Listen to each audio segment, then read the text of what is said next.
आज हम cluster bomb के बारे में बात करेंगे कि आखिर ये क्या होता है। लेकिन उससे पहले आप सभी से रिक्वेस्ट है कि हमारे चैनल को सब्सक्राइब करें और नोटिफिकेशन बेल आइकन को भी ऑन करना ना भूलें, जिससे हमारी सभी वीडियोस आपको मिलती रहें। और हमारी सभी वीडियोस को लाइक और शेयर, और अगर आपको कोई कमी लगती है या कोई आपका फीडबैक है तो कमेंट भी जरूर करें। क्लस्टर बम के बारे में हम आपको जो भी जानकारी दे रहे हैं, ये सिर्फ आपको हम जानकारी के लिए दे रहे हैं। हमारा मकसद सिर्फ आपको जानकारी देना है as a knowledge purpose. Cluster bomb के बारे में जानने से पहले कुछ लेटेस्ट न्यूज। जब से इजराइल के ऊपर ईरान ने क्लस्टर बम से हमला किया था, उसके बाद से अमेरिका ने भी ईरान के 3 परमाणु ठिकानों पर हमला किया है। ये हमला अमेरिका ने ईरान के एस्फहान, फोर्डो और नतांज परमाणु ठिकानों पर किया है। साथियों, हम किसी भी जंग का समर्थन नहीं करते हैं, क्योंकि कोई भी जंग हो, चाहे वो इजराइल और ईरान के बीच हो, चाहे कोई हारे या कोई जीते, लेकिन नुकसान सभी का होता है। इसलिए हम ये बिल्कुल नहीं कह सकते, और ये हमें समझना पड़ेगा कि जंग कभी भी अच्छी नहीं होती।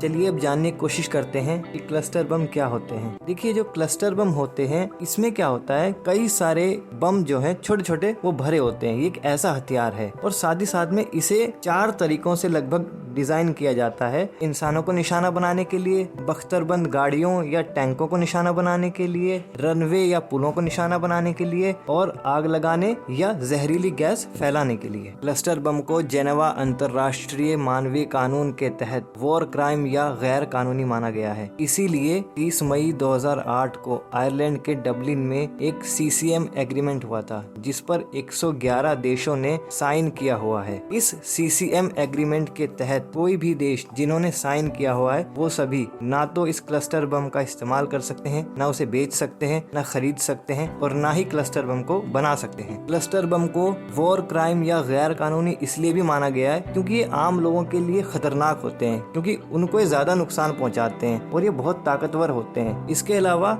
जब भी इन्हें फोड़ा जाता है तो ये कई सारे छोटे छोटे बम होते हैं, एक तरीके से ग्रुप होता है। तो क्या होता है, इन्हें जब फोड़ा जाता है तो ये कई बार फटते नहीं हैं, और उससे नुकसान ये होता है कि ये लंबे समय तक, महीनों तक, सालों तक जमीन पर पड़े रहते हैं या जमीन में धंस जाते हैं, जिससे क्या होता है, इनका कभी भी फटने का खतरा बना रहता है। और यहाँ तक कि ये ऐसा भी होता है कि लोगों के छूने से भी फट जाते हैं, तो इनका खतरा लंबे समय तक बना रहता है। एक उदाहरण के तहत अगर हम समझे, 1964 से 1973 के बीच वियतनाम युद्ध में अमेरिका ने वियतनाम के लाओस में 27 करोड़ क्लस्टर बम फोड़े थे, या यूं कहें बरसाए थे। लेकिन उसका नतीजा ये हुआ था कि इन 27 करोड़ क्लस्टर बमों में से 8 करोड़ क्लस्टर बम ऐसे थे जो फटे नहीं थे, जिसका नुकसान वियतनाम आज भी झेल रहा है। वहाँ हर साल लगभग क्लस्टर बम से 50 से 100 लोगों की मौत होती है। यहाँ ये भी जानना जरूरी है, क्लस्टर बम को ढूंढना और फिर उन्हें नष्ट करना काफी खर्चीला और खतरे से भरा होता है। फिलहाल इस वीडियो में इतना ही। आप देखते रहिए हमारा YouTube चैनल मौजूदा वक्त।